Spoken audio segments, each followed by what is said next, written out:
En seulement 8 ans, Didier Deschamps a construit l'une des dynasties les plus dominantes de l'histoire du football international. Un titre mondial, une finale de Coupe du Monde, une demi-finale d'Euro. Mais avant de connaître ce sommet, la France a dû traverser des décennies de désillusions, un vestiaire à reconstruire de zéro et un homme qui n'avait jamais rien gagné comme sélectionneur avant de prendre les commandes. Alors comment cette équipe est-elle devenue une machine capable de disputer 3 finales de Coupe du Monde consécutives? Un exploit que seuls le Brésil et l'Allemagne ont réussi avant elle. Et comment tout cela va-t-il se terminer alors que Deschamps entame ses derniers matchs à la tête des Bleus?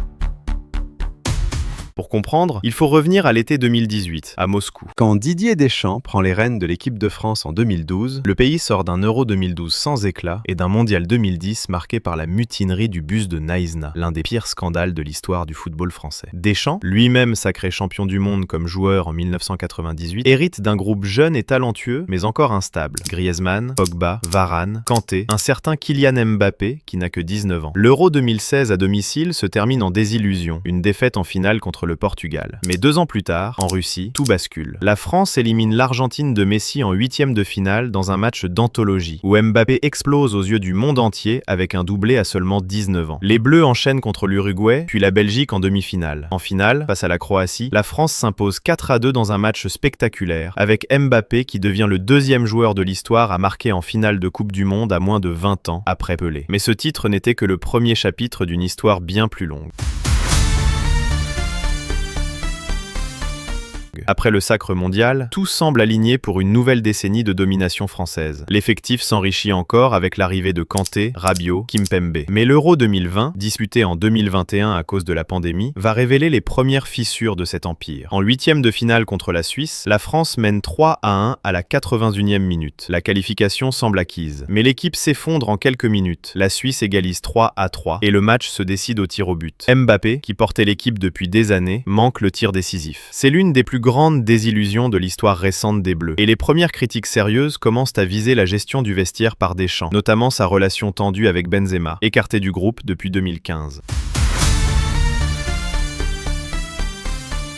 Deschamps ne s'effondre pas. Il rappelle Karim Benzema, réintègre certains cadres et rebâtit patiemment son collectif autour de Mbappé, désormais leader incontesté. Le mondial 2022 au Qatar commence pourtant sous mauvais augure. Blessure en cascade, Benzema forfait avant même le premier match. Pogba et Kanté absents. Personne ne donne cher des Bleus. Et pourtant, l'équipe déjoue tous les pronostics. Victoire en phase de groupe, élimination de la Pologne, puis de l'Angleterre en quart de finale. En demi-finale, la France retrouve le Maroc, sensation de ce mondial, et s'impose 2-0 pour filer vers une 2e finale consécutive. La finale contre l'Argentine de Messi restera comme l'un des plus grands matchs de l'histoire de la compétition. Menée 2-0, la France semble hors du coup pendant plus d'1 heure. Puis Mbappé inscrit un triplé légendaire, dont 2 buts en moins de 2 minutes, pour égaliser à 2-2, puis forcer la prolongation après un 3e but. L'Argentine reprend l'avantage, Mbappé égalise à nouveau sur pénalty. Le match se conclut au tir au but, où l'Argentine s'impose. Une défaite, mais une renaissance. La France prouve qu'elle peut reconstruire une armée compétitive, même dépouillée de ses cadres.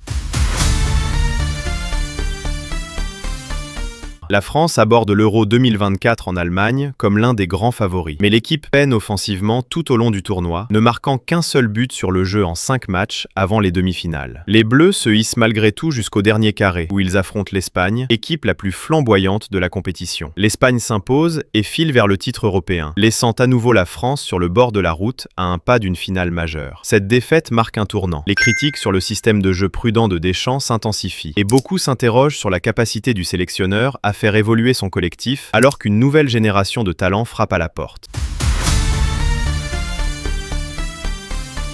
Entre 2024 et 2026, Deschamps opère une transition discrète mais décisive. De jeunes joueurs explosent sous ses ordres. Désiré Doué, révélation du PSG, Michael Olise, devenu le cerveau créatif de l'attaque, et Manu Koné qui s'impose au milieu de terrain. Mbappé, désormais capitaine et joueur du Real Madrid, entre dans la trentaine de sa carrière, mais reste le moteur offensif absolu de cette équipe. Deschamps annonce alors une nouvelle qu'attendait tout le pays. La Coupe du Monde 2026 sera sa dernière compétition à la tête des Bleus, après 14 ans de règne. Ce sera son dernier chapitre, et il compte bien l'écrire en lettres d'or.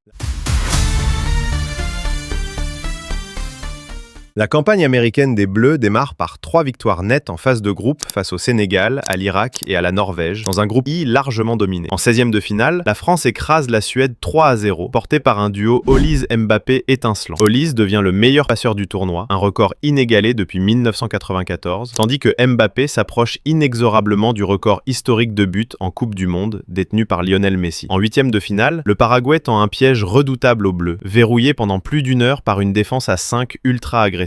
C'est finalement un penalty transformé par Mbappé à la 70e minute qui libère l'équipe de France et l'envoie en quart de finale. Puis vient la revanche tant attendue. Le Maroc, tombeur des Bleus en demi-finale du Mondial 2022, se dresse à nouveau sur leur route. Cette fois, la France ne laisse planer aucun doute. Victoire 2-0 avec des buts de Mbappé et Dembélé, dans une performance saluée par toute la presse internationale, qualifiant les Bleus d'impossible à arrêter et venus d'une autre planète. Les Bleus se hissent ainsi en demi-finale, à un pas de disputer une 3e finale de Coupe du Monde consécutive, un exploit que seul le Brésil et l'Allemagne ont réalisé dans l'histoire du tournoi. Sur leur route, l'Espagne, la même nation qui les avait éliminés à l'Euro 2024. Un remake chargé de revanche, à Dallas. Que la France l'emporte ou non contre l'Espagne, une chose est certaine. Ce mondial 2026 marque la fin d'une ère. Didier Deschamps s'apprête à quitter le banc des Bleus après avoir bâti l'une des sélections les plus régulières de l'histoire du football moderne. Un homme capable d'avoir conduit son équipe en finale ou demi-finale de chaque grande compétition depuis 2016. Et si Mbappé venait à dépasser le record de buts de Messi en Coupe du Monde durant ces derniers matchs, ce serait la signature parfaite d'une génération qui restera dans l'histoire. Alors si tu veux savoir comment se termine cette dernière danse des Bleus de Deschamps, reste avec nous, parce que l'histoire est loin d'être terminée.